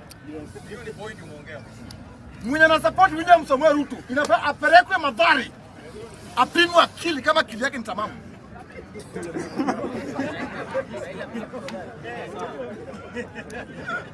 Yaani mnachukua sisi ni wajinga aje? Sasa hiyo wameendea pesa, wameingia Kenya 40 bilioni. Unapiga mdomo na wewe utalipa. Bado atumekaa chini. Unabudu na Raila Amolo Odinga. Baba amemaliza yake. Angalia maisha yako ya kesho. Raila Amolo Odinga amefanya venye anaweza. Na I think wenye nakuja kuongea, I think wengi wao kupiga kura. Ndio wanaweza ongea kitu kama hiyo. Mimi nakumbuka nilipiga kura 2017. Kidonda ijai haikupona. Nikapiga kura 2022. Kidonda yangu ijapona.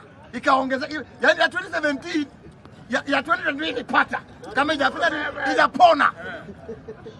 So tell me in the comments down below what you think about Raila Odinga, of him being in previous governments and also in the current government. Do you think he's there to improve the life of Kenya and good governance? Or do you think he's there just to eat and satisfy his own personal needs? Mimi nakumbuka nilipiga kura 2017. Kidonda ijai haikupona. Nikapiga kura 2022. Kidonda yangu ijapona. Ikaongeza yaani ya 2017 ya 2022 ipata. Kama ijapona. Ongea na ongea hapo.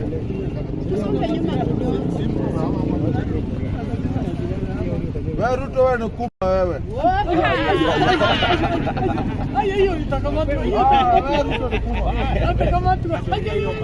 Thank you so much for joining us on today's show. I'm your host Elvis Derry. See you in the next one. Bye bye. you.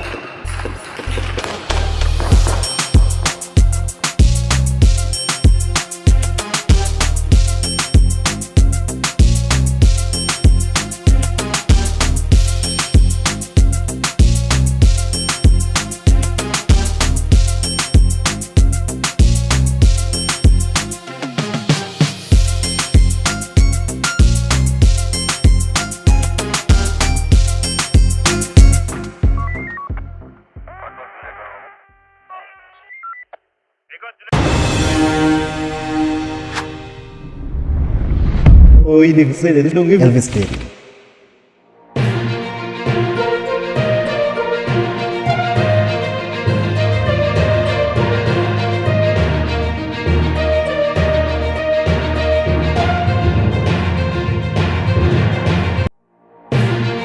From Tanzanian activist abduction in Kenya to Nakuru abduction fail. Is Shakur the cop safe? For the past few days, I've been receiving anonymous messages. Pastor Nganga fights back. Jaji ndiye ataamua hii kesi, sio nyinyi mtaamua mkidinap. Ukiona mnaongea hivi mnajua.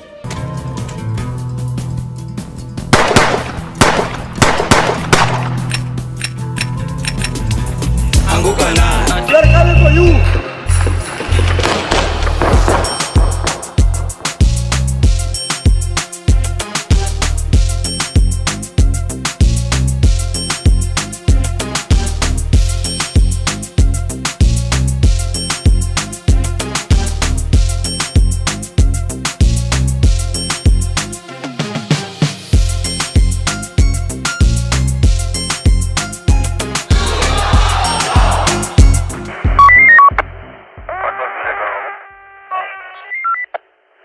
Hello, how are you?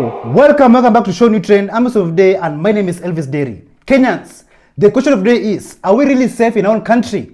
Like even asylum seekers are being abducted. And so many cases of asylum seekers have been taking place in this country. A case has been trending recently of a Tanzanian journalist by the name of Maria Sarungi Tsehai. She was abducted in broad daylight. And even some Kenyans tried to help her. Just before we continue, just take a look at how things unfolded.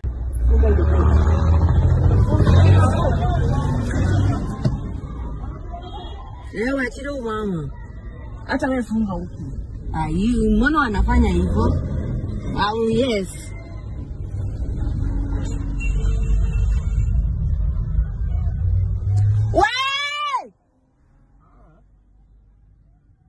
A very big shout out to that city hopper driver who tried to block that car which was being used to abduct the Tanzanian journalist. After the abduction, she was later on released, and this is what she said. Asanteni sana, nipo salama, Mungu ni mwema. Na kesho nitachukua muda niwashukuru vizuri. Naomba niwashukuru watu wa Kenya, watu wa Tanzania and all the international people. Specific shout out to the people who are the man nation, because today I have been sent. Thank you. As you can see, she's clearly shaken after going through all that, being abducted in Kenya. So what really happened? Let's listen to how she narrates her story. I think I answered your question on the asylum and how many people there were 4. So 3 were the ones who got out of the car and were always moving around. There was the driver. At the last time we stopped before they released me, the driver also got out. And I was left only with the person on my right who was holding me and choking me most of the time. And he kept holding me all the time. So he never got out of the car. He was the one, I think, who was assigned to basically keep me there. And the driver, when he got out, that was the longest time they were gone. And I believe they were doing some consultations. The passenger in front is the one who I suspect, because was speaking to me in Swahili and my name and always wanted to get my reaction. I suspect he's the one who was actually giving or taking instructions. And sometimes I could hear and I could feel movement, so I think they were doing sign language or something over my head, so I wouldn't understand. But those were more like maybe saying, let's go or watch or something. But if they needed to do any bigger thing, they would leave.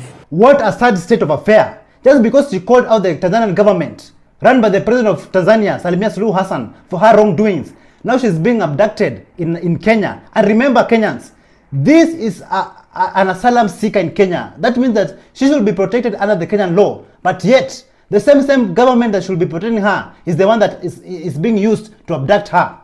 Like seriously, why do you abduct asylum seekers in Kenya?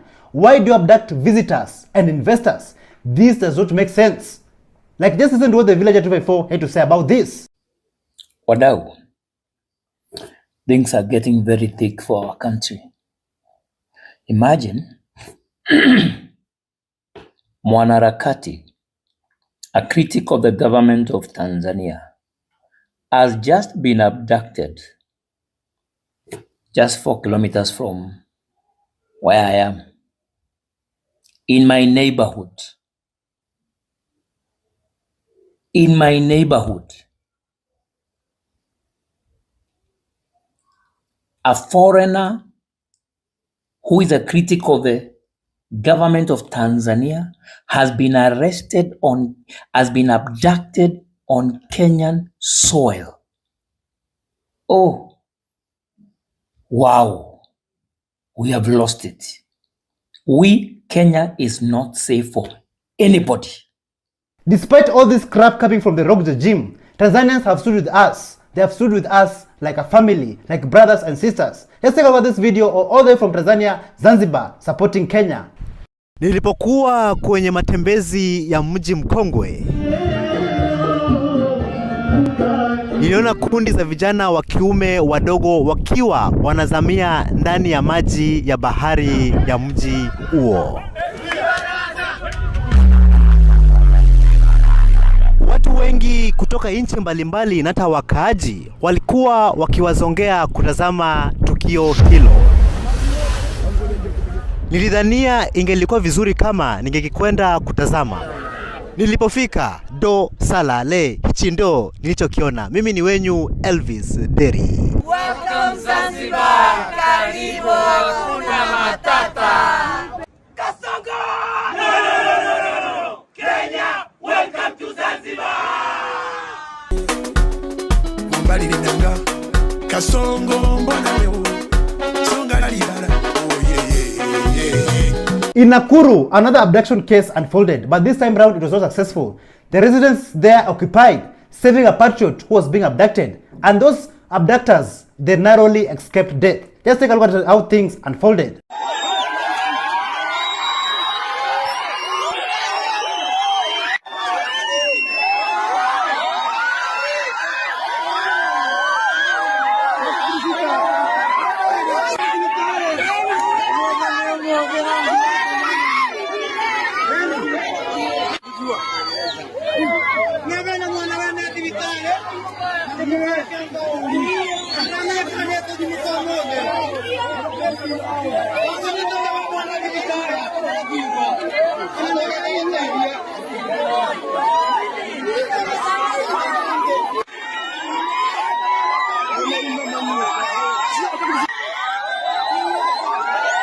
But if you ask yourselves, what really happened during the abductions in Nakuru? Listen to these statements from the locals. Usikia sisi tukasikia kuna gari. Kufika kwa hapo kwa stage ya Nduthi, gari kapotea. Tukakimbilia gari. Jamaa mmoja wa Nduthi akigonga ukuta ni venye ametolewa bunduki. Akatishwa na yenyewe. Wakaniambia wanataka mchele. So juu niko na nibongo anauza mchele hapo, nikawaambia iko. Wakaniambia niwapimie kilo 20. So venye walifika hapo kwa kazi wakanipigia, wakaniambia wamefika. Kufika wakanionyesha kande za DCI. Nikawaambia kwanza nipigie bosi wangu simu, wakakataa. Gari kukuja, nichukua msichana na kumweka kwa mbuti. Sisi kwa watu wa Kiamanyaki tukatoka mbio. Hakufuata gari. Ndio niliamka nikasema siku hizi mtu anaenda kwa hakujulikana. Wameponea kifo kwa kufuata njia mbaya yenye wamekuja kushika mtu naye. Na zile gari wanakuja kushika nazo ni zile zinaandafi watu. Maafisa wa polisi kutoka DCI wamekuja hapa, walikuwa na mtaka mshukiwa mmoja. Kwa hivyo wakaweza kuja kumchukua, lakini kwa vile hawakuwa na gari ambayo inaweza bainika vyema kwamba ni ya polisi, raia walipoona hiyo gari wameweza kuleta shinda na wakaizuilia. Still in Nakuru, where the residents occupied, a patriot was being abducted in broad daylight, Kenyans, in broad daylight. But the residents there resisted and they went on to save this patriot from being abducted. Just take a look at how things went down.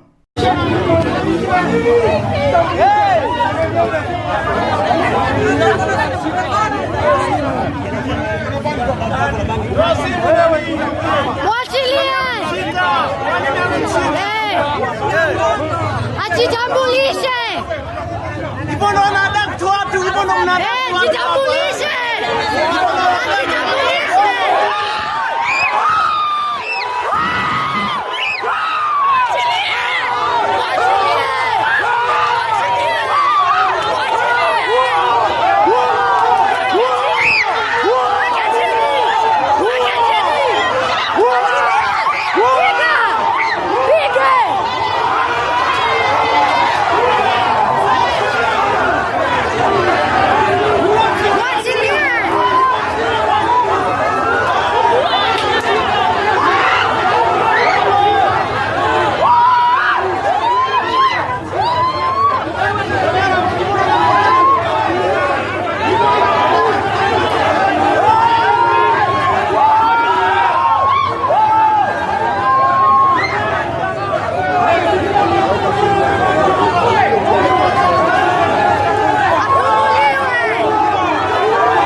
Another patriot who has always been there since day one, Shakur the cop. He was being detained and forced to eat the inmates' food.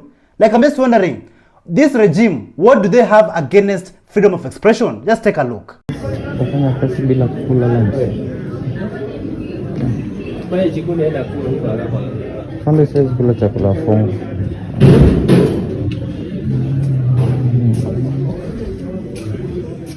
This clearly shows you that those officers who are detaining and forcing our brother, our patriot, Shakur the cop, they got orders from above. And even Shakur the cop, he was almost abducted. Just listen to his story. My name is Jackson Kuria. Most of you know me as Cop Shakur or Shakur the cop. Today, I've survived an attempted abduction. Were it not for my self-defense skills, stories zingine. For the past few days, I've been receiving anonymous messages, anonymous calls. So wamekuwa wakinipigiana private number, wakiniambia vile wataniua, vile I should stop criticizing the government. Yet I'm not even criticizing the government. I'm just speaking the truth. The government is killing people. The government is abducting people. So today I have a message for the government of Kenya. Tomorrow I'll present myself to the police.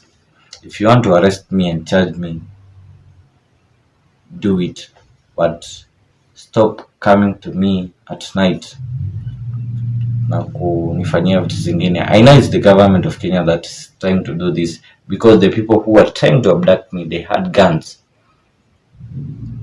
Tomorrow I'll present myself to the authorities. If you want to charge me in the Kenyan court of law. That's my message.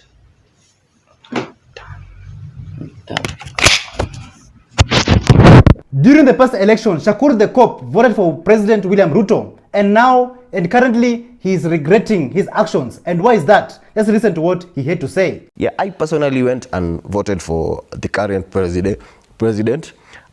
Tulikuwa tunasimamia election in Kiambu. I took an Uber to go and vote for him. I paid an Uber for 1,200 shillings. I think to and from it was around 1,200 shillings. And the allowance that we got was around 900 bob for that whole period. And as a young person, I'm just asking myself a question. Is this the country that I want my daughter and my son to live in?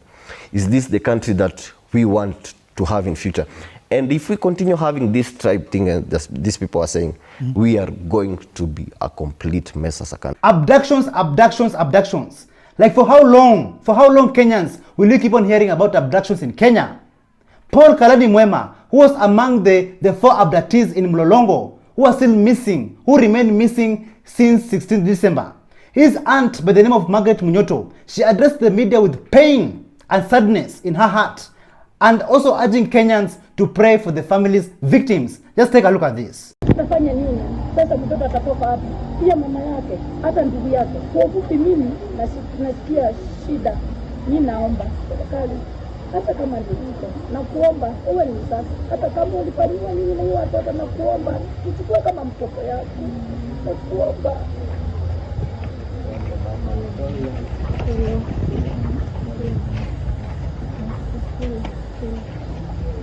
Kenya's controversial pastor by the name of Pastor James Ng'ang'a, he went head-on with Oscar Sudi and Kimani Chungwa over the abductions that is taking place in Kenya. Just take a look at how Pastor Ng'ang'a injected. Previously, on Keeping Up with the Kenya Kwanza government. Sasa wangenipatia hiyo docket hiyo ya usalama siku 3 peke yake.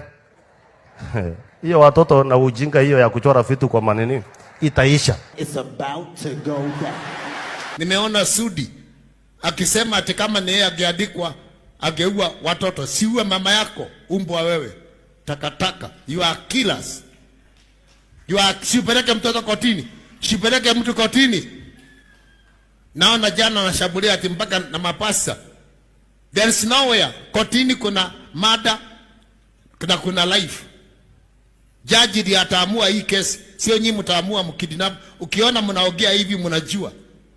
Ukiona mnaongea hivi mnajua kule watoto wanaenda. Don't blink nonsense. Na hii mwaka na nyinyi mtaona mtakufiwa na special zenyu. Shame on you. Shame on you. And I say again, shame on you, Governor. You cannot claim abductions when you are the key abductor and murderer of Kenyans under the previous regime. Mnachochea, wewe unaenda Rift Valley, wewe ni mtu wa Kiambu, kaa kwa mama yako, stupid. Utaendaje Rift Valley kwenda kuchochea? Natembea kwake. Unaenda kwa natembea kwake. Si wachana watu wa kwake wapigane wenyewe. Lakini utapigana na mtu. If you want my battle, wewe Joe. Driver yako ataigisha gari yako kwa lori nyuma. Huyo bodyguard yako ndio atakushoot. Sababu tutapigana na nyinyi kiroho. Nyinyi mtumie polisi na mimi nitumie spirit. Hata hao polisi wenyewe wanakulana. Spiritual controller. Kuna siku nilikuwa nataka kuua watu. Hao watu walikuwa wananigiria. Bwana kaniambia goja. Sijakupatia hiyo lakini wakikuattack. Sasa nagojeaga mtu aniattack. Nagojeaga tu mtu aniattack. Hata kama ni nani, I swear before God, I will show you.